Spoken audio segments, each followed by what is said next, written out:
Erev Tov, Shavua Tov, bienvenidos, bienvenidas. Voy a hablar en femenino primero, a excepción del Moré Yosef, son todas señoras o señoritas. Así que bienvenidas a nuestro tiempo de Rambam semanal. En esta semana tan particular en donde el mes de Shevat va a alcanzar también su máximo nivel de días, ya que en la próxima semana estaremos inaugurando, con favor de Dios, el mes de Adar primero. Este Shabbat que viene, Shabbat Berashat Mishpatim, es Shabbat Mevarjin HaJodesh. Tengámoslo en cuenta, porque la bendición del mes será el tema dominante seguramente en este Shabbat tan particular que le sucede, por un lado, a Seret HaDiberot, al tiempo en el cual Am Israel se transformó en ese pueblo, y a partir de aquí nacen los Mishpatim. Esto que acabamos de rezar en la plegaria de la noche, Ahabat Olam Bet Israel Ameja Ahavta, que con amor eterno amó Dios a su pueblo Israel. ¿Y cómo se manifiesta ese amor? Torah u mitzvot, Hukim u Mishpatim Otanu Limadeta. La Torah y las mitzvot, las leyes, Hukim u Mishpatim, y los Mishpatim, tú nos has enseñado. De una u otra manera, este escenario que habla la Perashá de Mishpatim es un escenario feliz, porque estamos siendo educados de la mano de Akadosh Baruj Hu, a través de sus profetas, y de esa forma es como iniciamos este circuito tan elemental, tan esencial, que representa el circuito de la transmisión. Esto que una vez a la semana, una vez cada 15 días, una vez por mes o todos los días, representa el desafío no solamente intelectual del aprender, sino fundamentalmente el desafío de poder confrontar ideas, de poder asumir un compromiso. Por eso el valor agregado que le concedo a cada uno de ustedes, empezando por el Moré Yosef, por supuesto, de estar casi terminando un día laboral, complejo, difícil, exhaustas, y en última instancia estar aquí presentes también, dedicándole un espacio al alma. De una u otra manera, ese escenario es un escenario realmente maravilloso, y por lo tanto creo que vale la pena ponderarlo, y vale la pena también comentarlo por el mérito de todos ustedes que hacen que sea posible este encuentro. Muy bien. Estamos estudiando el Hot Shabbat del Rambam, y habíamos comenzado la semana que pasó el capítulo 11. El capítulo 11 empieza hablando de Ashohet Hayab. Quiere decir, una persona que mata, que faena ritualmente, es responsable de haber cometido una transgresión y en Shabbat.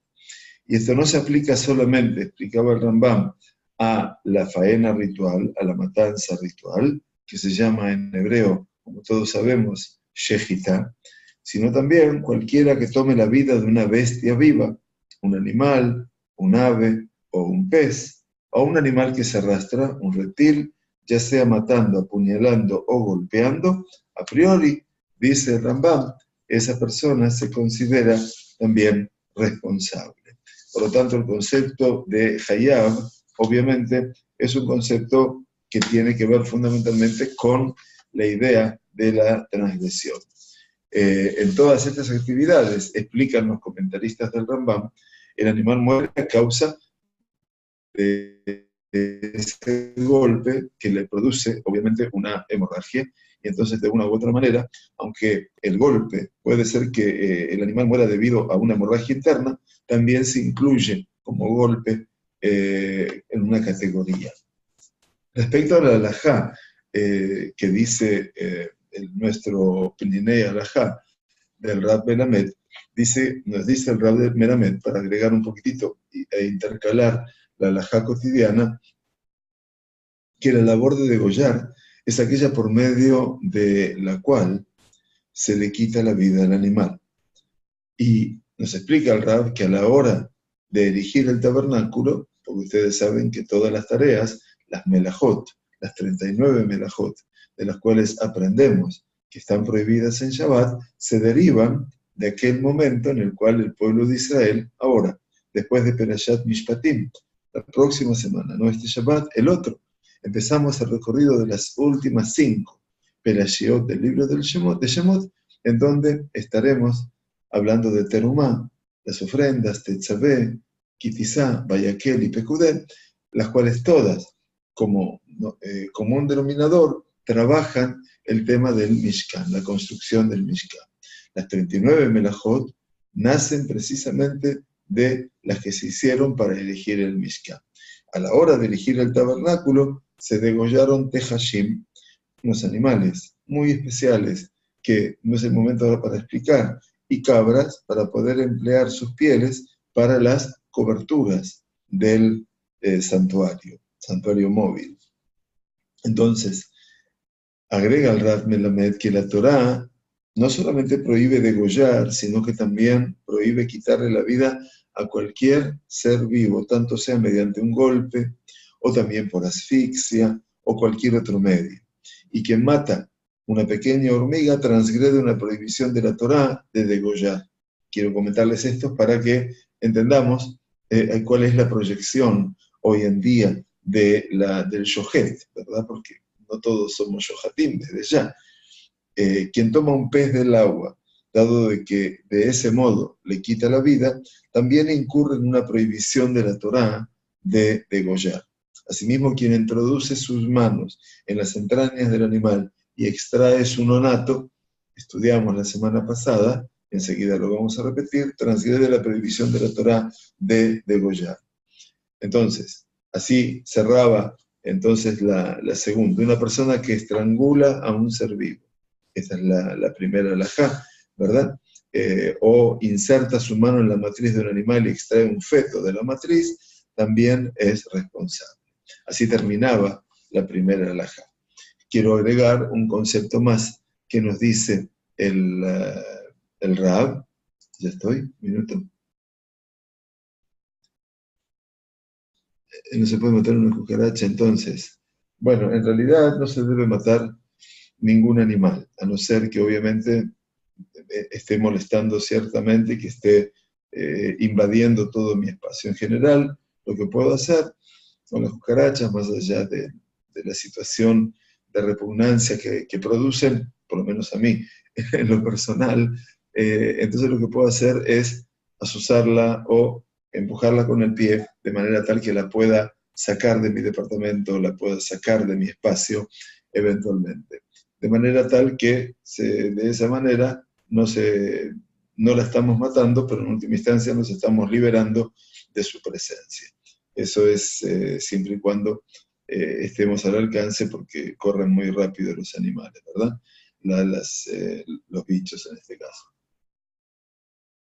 Pero está bien la aplicación. Ahora, vamos a ver algo más que dice el Rab, para que entendamos también la pregunta que nos has hecho, Talia. La prohibición de la Torá aplica cuando el degüello o la faena se realizan con el propósito de usufructuar el cuerpo del animal, tanto se trate de su carne, de su cuero o su sangre. Empero, quien mata a un animal destruyéndolo o malográndolo, transgrede una prohibición rabínica. Por ejemplo, quien pisa hormigas para matarlas, transgrede una prohibición rabínica. Y en este caso, agrego entonces el tema de las cucarachas en particular. En el caso de quien caminando las hormigas se interponen en su camino, habrá de saltearlas para no matarlas, pues si lo hace transgrede una prohibición rabínica, dijimos, no es una prohibición de la Torá. La prohibición de la Torá es el degüello del animal, la matanza, la faena ritual, como dijimos, sacar o matar a un ave o matar a un pez. Todos los demás se transforman en derivados, ¿verdad? Espero que se entienda. Entonces, ¿qué tengo que hacer con las hormigas? Bueno, si hay un camino de hormigas, debería saltearlo para no matarlas, pues si lo hace transgrede una prohibición rabínica. En caso de que haya en el lugar un enjambre de hormigas, tal que no se pueda pasar por el lugar sin matar alguna, bueno, trataremos de esquivar ese enjambre de hormigas. En caso de que no haya alternativa, salvo caminar sobre estas, podrá hacerlo por cuanto no tiene la intención de matarlas, y es bueno que camine sobre los bordes de los zapatos como en puntas de pie, e intente no hacerlo. Asimismo, cuando hay insectos en el retrete, en nuestro baño, en la asla, que habrán de morir si se deja correr el agua, de ser posible es mejor esperar a que salgan volando o arrastrándose. En caso de que no salgan, o si es necesario tirar el tanque de inmediato por una cuestión de dignidad humana, kabod, de la dignidad humana, entonces por supuesto se puede hacer. Cuando hay hormigas, en la pileta o en el fregadero, de ser posible es mejor sacarlas de allí soplando. De ser esto difícil, se permite lavar los platos o las manos, a pesar de que de esa forma el agua se las puede llevar eventualmente o ahogar y posiblemente mueran. Ya que no se tiene interés en matarlas y se necesita el agua, entonces no estará prohibido hacerlo. Como ven ustedes, eventualmente el concepto es amplio y entonces es bueno que cotejemos, me parece a mí que es bueno, que cotejemos tanto el halajá que establece el Rambam, un tanto distante desde esa perspectiva, en el siglo XII, a lo que es la halajá en el siglo XXI, ¿verdad? Entonces, de una u otra manera, nos va a ayudar eventualmente a poder comprender hacia dónde está dirigido el tema en el Rambam. Muy bien. La segunda halajá, espero haber respondido las preguntas, por favor. Si no es así, ruego que me lo digan, ¿sí? Porque no quiero que nadie se vaya en la medida que lo pueda responder, por supuesto. Entonces, que me lo digan, ¿no? Gracias. La segunda halajá es remasim. Una persona que mata insectos y gusanos que se conciben a través de relaciones hombre-mujer o pulgas que surgen del polvo es responsable como si matara un animal o una bestia. Quiere decir, los animales o insectos y gusanos que se reproducen como si fueran las relaciones humanas también, quiere decir que se reproducen y son muchos, obviamente. En contraste, una persona no es responsable de matar insectos y gusanos que provienen, obviamente, en este caso son que vienen de la basura, quiere decir de los desechos, o de la fruta en mal estado, la fruta podrida o similares, por ejemplo, los gusanos que se encuentran en la carne o los que se encuentran en las legumbres. Eso, por supuesto, dice, no es responsable de matar esos insectos. Sí los otros, que dicen que son Rabim Mizdahar Unekeba. Quiere decir, como lo hace la condición humana. Ahora bien, dice una persona, la tercera halajá, una persona que revisa su ropa en busca de piojos, por ejemplo, en Shabbat, ¿no? En el día de reposo puede frotar los piojos y desecharlos. ¿Qué quiere decir? Que eventualmente, cuando sentimos, obviamente, que nuestra realidad estamos sintiendo alguna molestia real por una picazón particular, entonces en este caso nos dice el Rambam, sí, que se puede actuar con respecto al tema de los piojos en la ropa y desecharlos. Está permitido matar piojos en el día de reposo. ¿Por qué? Porque dice Rambam, surgen del sudor. Entonces, en este caso, los piojos se pueden evitar. No así lo que pasa con los piojos que están en la cabellera. Es otro nivel, en este caso, que por supuesto si le produce al niño o a la niña o al adulto eventualmente también un sufrimiento demasiado grande, entonces en última instancia, por supuesto, que cuando la persona está sintiendo la angustia, el dolor de lo que representa algo que le está ocasionando realmente un malestar importante, por supuesto que se puede actuar en consonancia. No lo dudemos, a ese nivel no existen dudas. Bien, muy bien. La cuarta halajá nos dice, está permitido, dice Rambam, matar a las bestias e insectos cuyas picaduras son seguramente mortales, tan pronto como se las ve. Digamos que en general estamos hablando, por ejemplo, de las moscas de Egipto, estamos hablando de lo que es Zbub Amitzri, las moscas de Egipto, los avispones en Nínive, los escorpiones en Adiabena, las serpientes en Eretz Israel y los perros rabiosos en todos los lugares. O sea, el Rambam nos plantea ya una serie de elementos que son peligrosos y que pueden llegar, por supuesto, a poner en peligro mi vida. Y entonces, frente a todo eso, no existe sino la capacidad intrínseca del hombre, interna del hombre, de poder defenderse. Y entonces aquí nos da algunos ejemplos, y estos ejemplos los cita Rambam para ilustrar el principio que afirma, no para ser restrictivo, eso quiero aclararlo, no es que solamente de eso estamos hablando.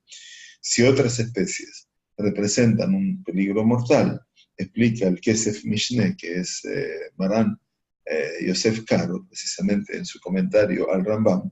Entonces, si hay otras especies que representan un peligro mortal de una manera similar a las que mencionó el Rambam, que son 5, las moscas de Egipto, los avispones de Nínive, los escorpiones de Adiabena, las serpientes en Eretz Israel y los perros rabiosos en todos los lugares, entonces, por supuesto que se pueden aplicar las mismas leyes. No hay ninguna duda de que en ese caso, obviamente, la vida de la persona precede.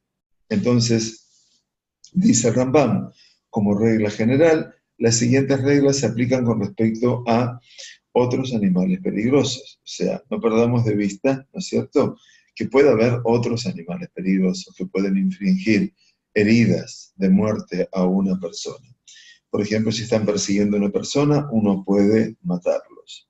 O sea, en este caso, obviamente, estamos hablando de que la persona siente que su vida está en riesgo. Si se quedan en su lugar o huyen de la persona, en este caso, está prohibido matarlos. Si uno los pisa accidentalmente mientras camina y los mata, eso, por supuesto, está permitido. En este caso, ¿por qué? Porque no hay voluntad de haberlo matado a ese insecto o a ese animal, eventualmente, como si fuera un escorpión pequeño, eventualmente, o un avispón, una serpiente, no creo que sea pequeña a ese nivel, pero que en última instancia estamos hablando de cuestiones de vida o muerte. Bien, ahora bien, la quinta alajá de este capítulo 11 habla de Amafshit Minaor Kedei La'asot Kamea Hayat. Este es un tema sumamente interesante y sumamente conflictivo. Una persona, dice Rambam, que se despelleja una porción de un animal, se esconde lo suficientemente grande como para hacer que de un amuleto, esa persona es responsable. ¿Qué es lo que hizo? Obviamente, esta es una de las 39 categorías de trabajo. ¿Qué es lo que hizo? Amafshit Minaor, la persona que le saca el pellejo, el cuero del animal, ¿verdad? Ese es el Amafshit Minaor. ¿Para qué? Para hacer un kamea. ¿Qué quiere hacer él? Para recubrir un amuleto. Kamea es una palabra en hebreo que se llama amuleto. Y entonces dice, toma del animal para hacer el cuero de un amuleto. Entonces, ¿qué es el kamea? Explican los comentaristas de Rambam que es una suerte, como dijimos, de amuleto, que era como un pergamino, cuero, klaf, como una mesusa, salvando la distancia, donde se escribían nombres y versículos para alguna segulá, alguna cuestión de medicina, alguna curación, eventualmente, en que las personas creían. Entonces, una persona que despelleja una parte del cuero del animal para hacer un amuleto, es responsable. ¿Qué más dice Rambam? De manera similar, el que procesa una porción de un animal lo suficientemente grande como para hacer un amuleto también, se lo torna responsable.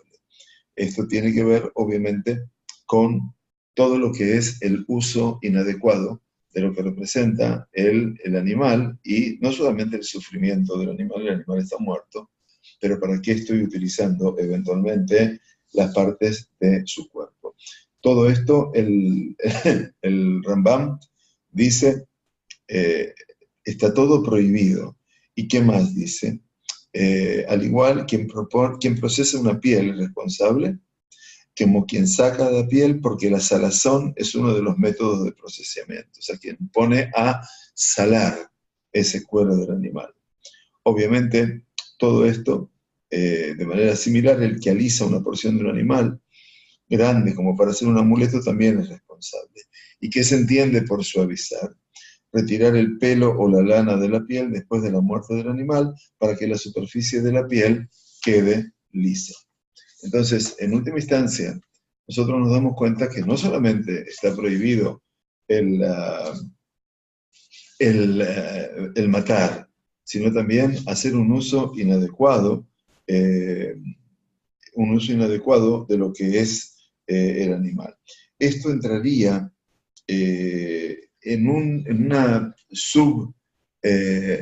una subespecie de una toladá, un derivado de las tareas prohibidas, de las melajot prohibidas, en donde hablamos de una labor llamada jovel. Jovel quiere decir, eh, la palabra jovel es un verbo que quiere decir herir de muerte, ¿no? Lamentablemente, la extensión moderna de la palabra jovel es lamentablemente la palabra mejabel, ¿no? El mejabel es el terrorista, obviamente, el que hiere, el que mata, lamentablemente. Entonces, quiero detenerme un poquitito en estos dos puntos que hemos explicado con respecto al uso indiscriminado del animal o el herir a un animal. Así como la Torá prohíbe quitar la vida de un animal, explica nuestro Pninei Halajá en el Hot Shabbat, así también prohíbe extraerle sangre. ¿Por qué? Porque la sangre, como explicábamos ayer en el Ulpan de Giur, es el alma o la vida del animal. Y al extraer un poco de su sangre, se le quita la vida en ese sitio específico. La prohibición aplica también cuando la sangre no sale del cuerpo, como explicábamos, y se forma un hematoma. Pues de ese modo, eventualmente también se le quita la vitalidad a ese sitio específico del cuerpo. Por lo tanto, la proyección. Quien golpea a su compañero en Shabbat con el propósito de herirle y le causó un hematoma, además de la transgresión de los preceptos del hombre para con su prójimo, también está profanando el Shabbat por producir una herida. ¿Por qué traigo todo esto? Porque en nuestra perashá de Mishpatim, que empezamos hablando hoy, este próximo Shabbat, estamos transcurriendo perashá de Mishpatim, está cuando están confrontando dos hombres y se producen un daño, eventualmente una herida. Bien.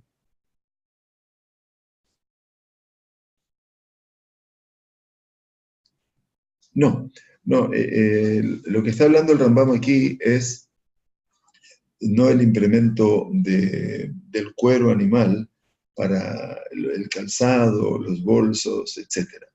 Porque está muy bien la pregunta, de todas maneras, gracias. ¿Qué es lo que pasa? Eh, digamos que si nos trasladamos un poquitito, nos retrotraemos al mundo de Bereshit, ¿sí? Sabemos que después de que Adán y Jabá descubren su desnudez, eventualmente, entonces dice que se escondieron, o se escondió Adán detrás del árbol, probablemente del que comió, porque Idboshashu estaban con temor, con vergüenza. Entonces Akadosh Baruj Hu, ¿qué hizo? Akadosh Baruj Hu les hizo a ellos Kotonot Or Bayal Bishem. Entonces vale la pregunta, muy bien, Akadosh Baruj Hu fue el primero que confeccionó prendas de cuero para el hombre y para la mujer. Aquí lo que el Rambam está hablando es cuando no debo utilizar el animal simplemente para elementos que son amuletos, por eso aclaró que es amuletos, y no sandalias o calzados o abrigo o algo para cubrir la desnudez. Ese es el concepto. Y entonces para hacer camea, camea quiere decir, se utilizaba el cuero para hacer algo que es un amuleto y que ese amuleto obviamente representa, como todos los amuletos, un sentido ligado a la idolatría. No, está muy bien la pregunta y gracias. Entonces se puede utilizar todo eso, menos el calzado de cuero en Yom Kippur, todo lo demás es viable, obviamente, ya que, bueno, es parte de la usanza del ser humano en todos los tiempos, ¿no? Pero bueno, Gracias por las preguntas y manden preguntas y las puedo responder, encantado, con mucho, mucho gusto. Decía entonces que el hombre que le produce un golpe a su prójimo, independientemente de todo lo que representa la transgresión de los preceptos para con el hombre, también está transgrediendo el Shabbat, porque es Jovel Bejavero. Es una persona que produce una herida en el otro. Y hoy, más que nunca, implica que podamos detenernos en Perashat Mishpatim y nos vamos a dar cuenta de aquella persona que le infringe un daño a su prójimo, eventualmente, y ahí tendremos que ver qué nivel de lesión le produjo y de cómo, aunque le parezca mentira, la Sagrada Torá ya está hablando de lo que se llama el gasto indemnizatorio. Todo lo que representa, recuerdan lo que estudiamos en el día domingo, ayer precisamente, el gasto indemnizatorio, que quiere decir que tiene Rab Shipto Iten Berrapo y Rapé. Tiene que pagar, obviamente, el tiempo que está internado o el tiempo que está en su casa por la herida. Todo lo que representa también el lucro cesante, también representa también en la proyección de la halajá el boshet, quiere decir la situación vergonzante que le causó a la persona, ve rapó y rapé, y también el tratamiento médico. Es maravilloso, ¿no? O sea, todo esto obviamente está hablando la Sagrada Torá en Perashat Mishpatim. Aquella persona que hiere a su prójimo y le produce un golpe, una hematoma, también está transgrediendo el Shabbat por Jovel. Entonces, quien en un momento de furia en la proyección golpea a un animal causándole un hematoma, además de transgredir la prohibición de causar sufrimiento al animal, transgrede la prohibición de herir. Entonces, veamos, porque ayer algunos de nuestros alumnos sintieron de que cuando yo decía que los animales no poseen alma, o sea, tienen nefesh, eventualmente, sí tienen el alma vital, pero no tienen el alma humana. Entonces, algunos no entendían muy bien. Pero vean cómo la halajá y cómo la Sagrada Torá eventualmente está defendiendo a ultranza todo lo que representa la vida aún del animal. Se prohíbe en la proyección, digamos, si ya quisiéramos llegar a la halajá del siglo XXI, nuestra, realizar exámenes de sangre, ya que necesariamente se necesita extraer sangre del cuerpo, lo cual está prohibido por la Torá. Ahora bien, si eso está prohibido, ¿cómo hacemos para nuestros controles, verdad? Entonces, se permite hacerlo si es para salvar una vida. Entonces, en este caso, la única manera que tenemos acceso para controlar el funcionamiento interno, ya sea de los metabolitos, del funcionamiento de la cuenta de sangre, etc., todo esto que ha crecido en el recorrido del tiempo, entonces la halajá dice, originalmente no se podía sacar sangre, porque eso era Jovel Bejavero, es a producir una herida. Ahora, bueno, ¿qué pasaba cuando yo como médico, por ejemplo, tenía que asistir a mi padre? Por el tema de Kabet Tabija Betimeja, para entender el sentido de honrar a mi padre y a mi madre, yo no les podía extraer sangre a mi padre y a mi madre. Quiere decir, yo no podía porque eso es como que el hijo, Jovel, está produciendo una herida. Yo sé que para muchos tal vez no lo entiendan, pero eso pasa por el tema del respeto al padre y a la madre. Por supuesto que hoy en día estamos en condiciones desde ya de hacer análisis de sangre. No se considera Jovel, porque el análisis de sangre es hoy un elemento esencial para determinar el estado de nuestra salud, y vaya si lo es. No es que los tiempos han cambiado, es que el sistema de interpretación de lo que antes producía una herida, el acceso a eso, hoy en día ya de una u otra manera representa un avance más en la ciencia médica, y por supuesto que hoy en día no hay discusión al respecto. Ahora sí, lo que sí está prohibido en Shabbat es rascarse una herida, eventualmente, de modo tal que sangre, o cepillarse los dientes de manera tal que sangren las encías. Eso no se debe hacer en Shabbat, justamente. Por supuesto que se pueden lavar los dientes, y por supuesto que si uno tiene una herida, Dios nos permita, con una costra o algo, eso es preferible no tocarlo en Shabbat. Si ustedes me dicen, bueno, pero pasó, me raspó, levanté a mi sobrino o lo que fuera y sin querer. Bueno, lo que llamamos sin querer es sin querer, no hay ninguna duda. Pero que yo voluntariamente lo haga, no lo puedo hacer. Proyección al tiempo de hoy, al siglo XXI.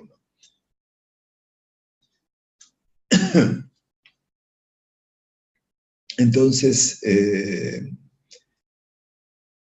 un enfermo que no está en riesgo de vida y necesita una inyección intramuscular, o sea, no tiene riesgo de vida, ¿verdad?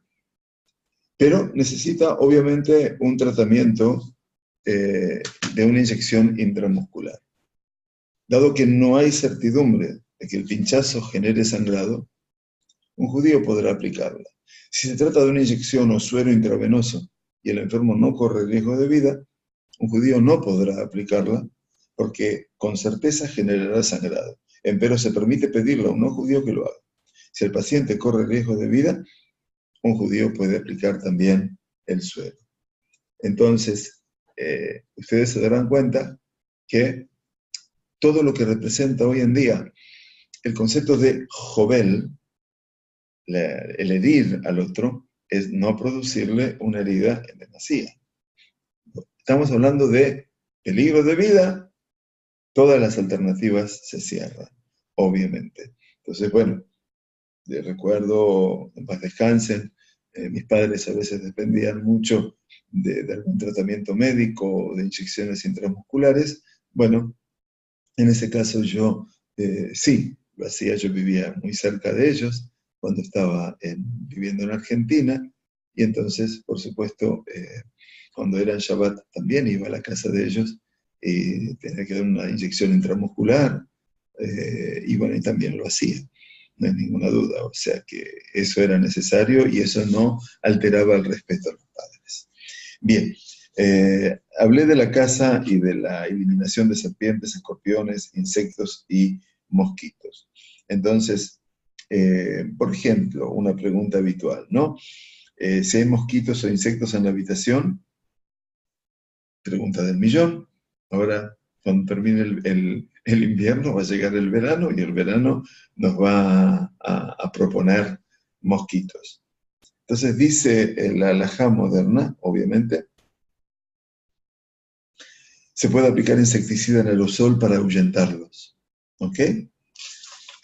A condición de que no se fumigue directamente sobre ellos y se deje una ventana abierta para que puedan escaparse, de modo tal que su muerte no sea indefectible.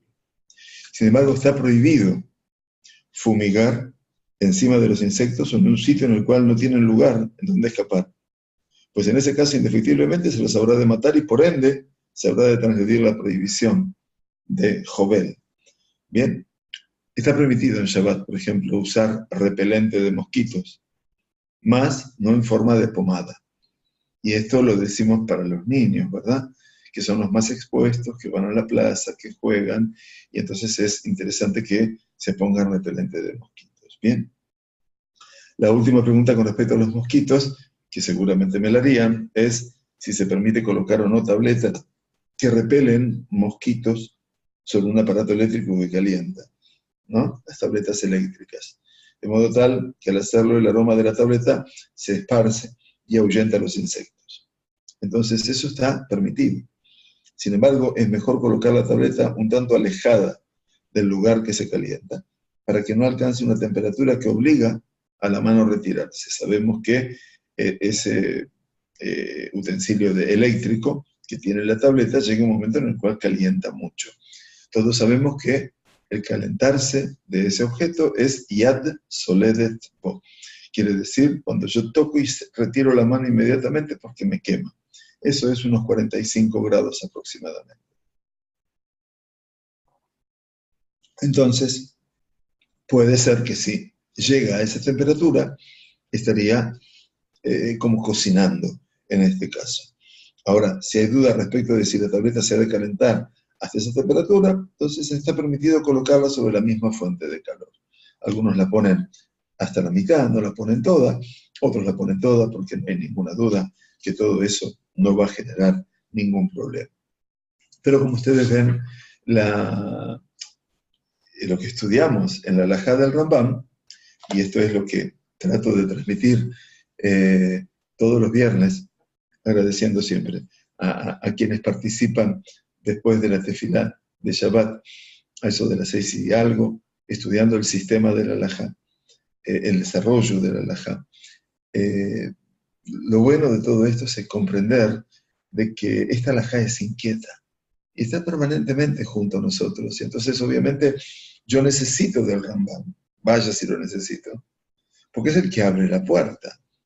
Pero después, la puerta que se entornó se abre en amplitud. Y hoy llego a las distintas determinaciones de lo que representa la halajá, que no se escapa de esa realidad.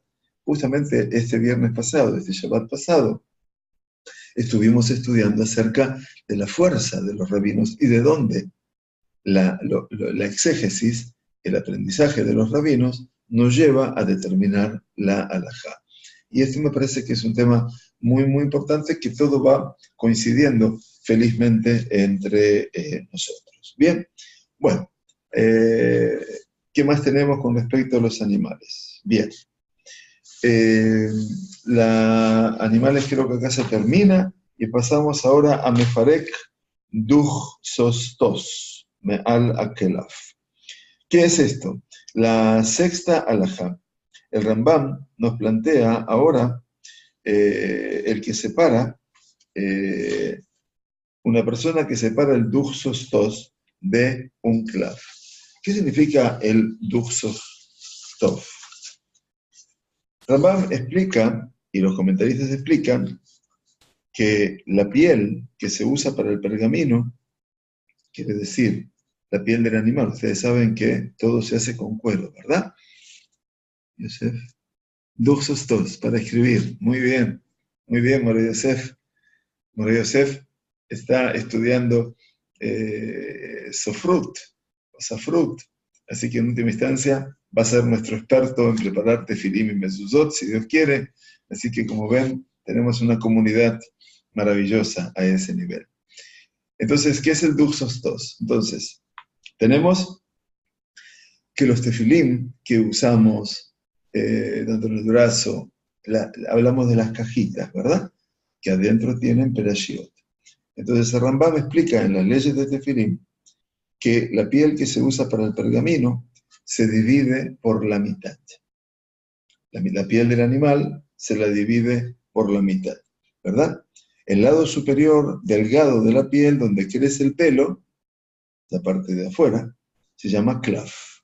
La porción gruesa del lado de la carne del animal, del músculo, se llama Duch Sostos.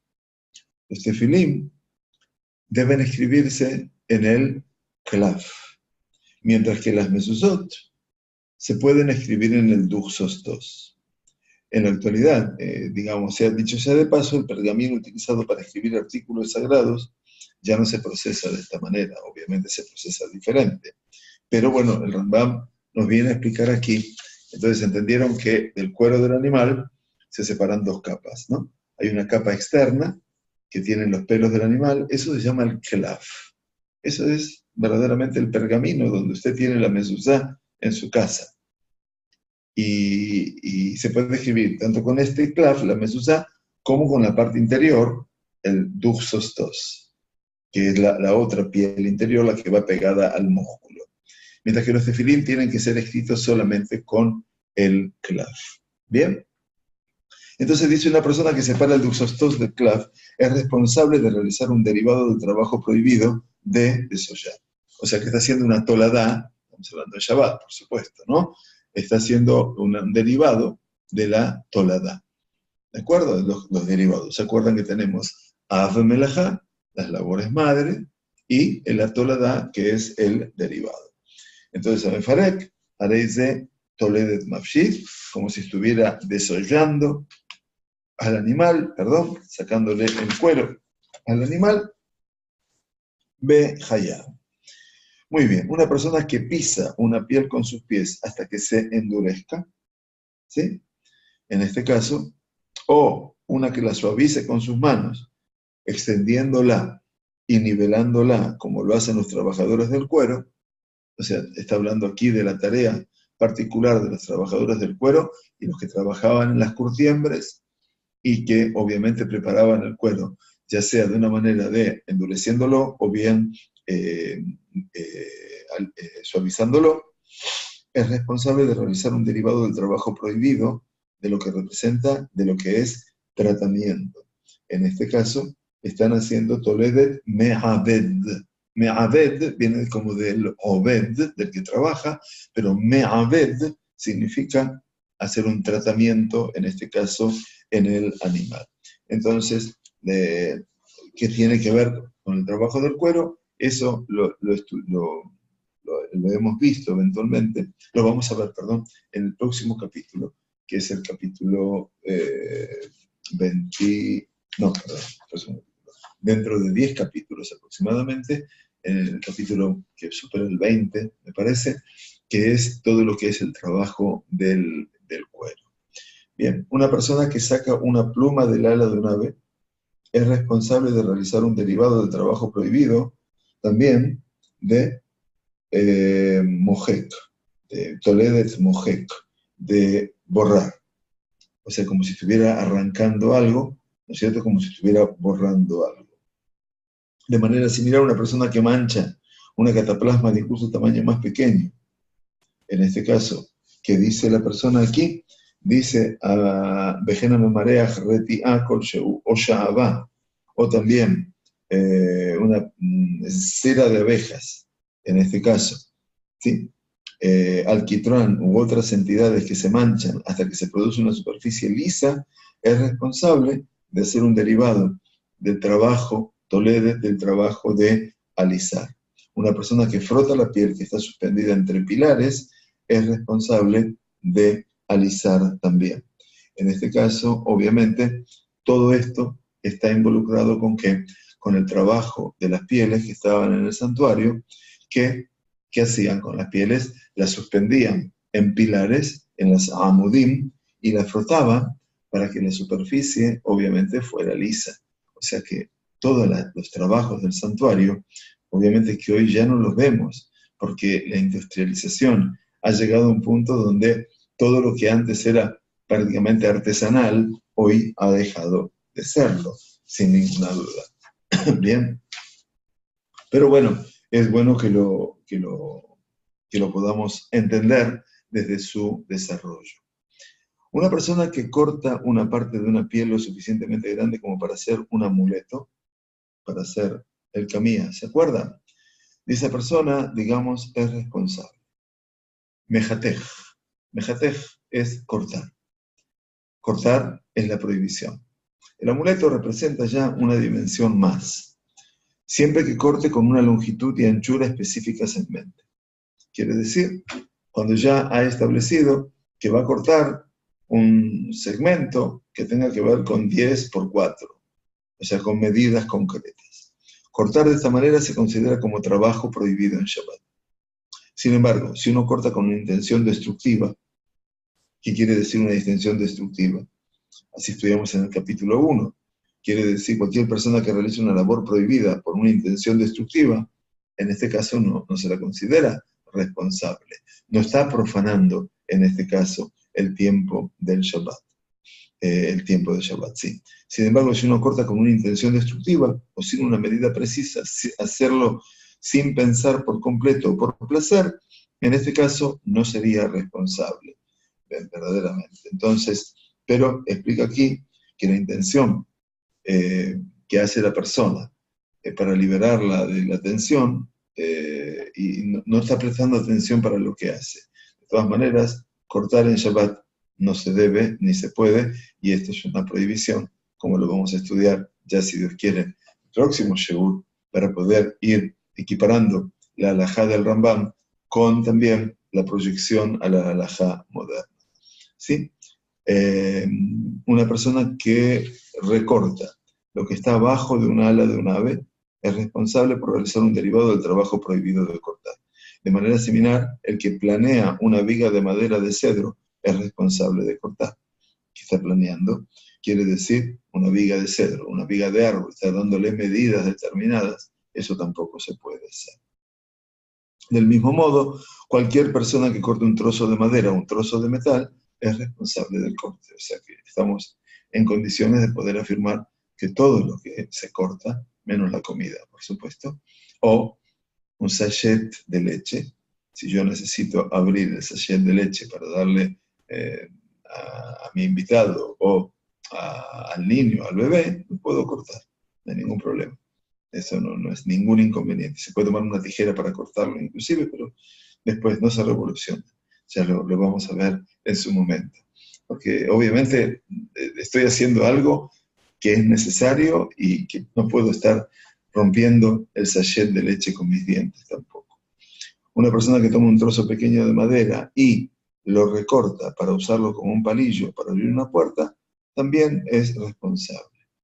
Quiere decir que en última instancia, todo lo que estamos aquí tratando de analizar es hasta qué punto llega la responsabilidad eventualmente de la persona con cualquier alternativa que del Shabbat.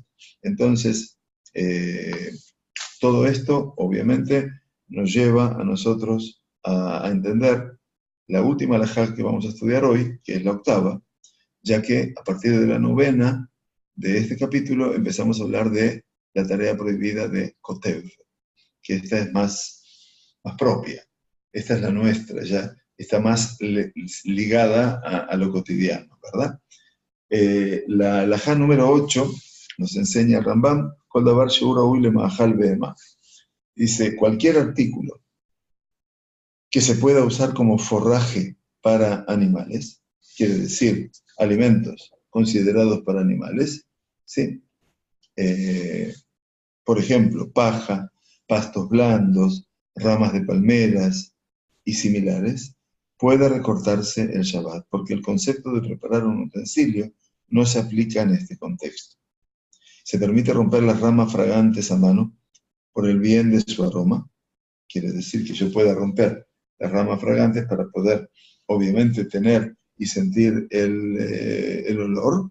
En este caso, por ejemplo, explican los comentaristas de Rambam, las ramas de mirto que emiten su fragancia cuando se abren un poco y se frotan un poquito también. Sin embargo, el Shulchan Aruch Marán, que por supuesto ha leído la obra del Rambam, establece que está permitido por el bien de una persona enferma. O sea que eso se podría hacer para reanimar a una persona que está enferma, Dios no permita. Sin embargo, la conclusión de las autoridades posteriores sabemos que se llaman aharonim, quiere decir, los que hoy en día rigen el mundo de la halajá, es que una persona sana también puede hacerlo, así como lo dice la Mishnah Brura. Uno puede despojar de su corteza como desee, independientemente de si tira la corteza de una rama pequeña o grande. Por lo tanto, en todo este universo que nos trae el Rambam, nosotros hoy, por supuesto, desprendemos y aprendemos también la halajá cotidiana. Entonces es muy importante que todo aquello que nos puede ayudar a nosotros fundamentalmente a encontrar todos los caminos que nos ayuden a entender la trascendencia del Shabbat. Por supuesto, estamos acostumbrados a veces, lamentablemente, a aprender solamente la prohibición, pero también tenemos que aprender fundamentalmente aquello que desde el momento de la prohibición también existe la forma de lehakel, aquello que permite alivianar en esa proyección y aquello que tenemos que ser un poco más rigurosos. Partiendo de la base, como ya estudiamos, que todas aquellas melajot que provienen de la Torá son todas hamur, quiere decir su prohibición es verdaderamente completa y grave. Todas aquellas prohibiciones que agregaron los hajamim, los sabios, entonces en este caso podemos eventualmente lehakel alivianar. Bien, bueno, vamos a llegar entonces hasta la halajá número 9, que es el que nos presenta ya el tema de la escritura. Desde la halajá número 9 hasta al final del capítulo 11, la halajá número 17, vamos a estudiar, vamos a transformarnos en expertos de todo lo que representa el Kotev. Todo aquello que representa el Kotev, el que anota, el que hace una línea, el que hace una señal. Como estudiamos el otro día, en Shabbat no se puede escribir absolutamente nada, ni siquiera cuando los vidrios están empañados, ahora me salió la palabra, no se puede hacer figuras ni dibujitos en el vidrio empañado. Pero si yo me estoy comunicando contigo eventualmente, y entonces puedo dibujar una letra, entonces eso sí se puede hacer eventualmente. Así que eso lo estudiamos también en la halajá cotidiana, en el Bet Midrash. Que tengamos el mérito de estudiar siempre, y les agradezco enormemente que estén aquí, y bueno, que tengamos la fuerza y la solvencia suficiente para estar permanentemente junto con todos ustedes. Shavua Tov, que tengamos una excelente semana y que, bueno, que nos podamos ver siempre con Besarot Tovot y en alegrías.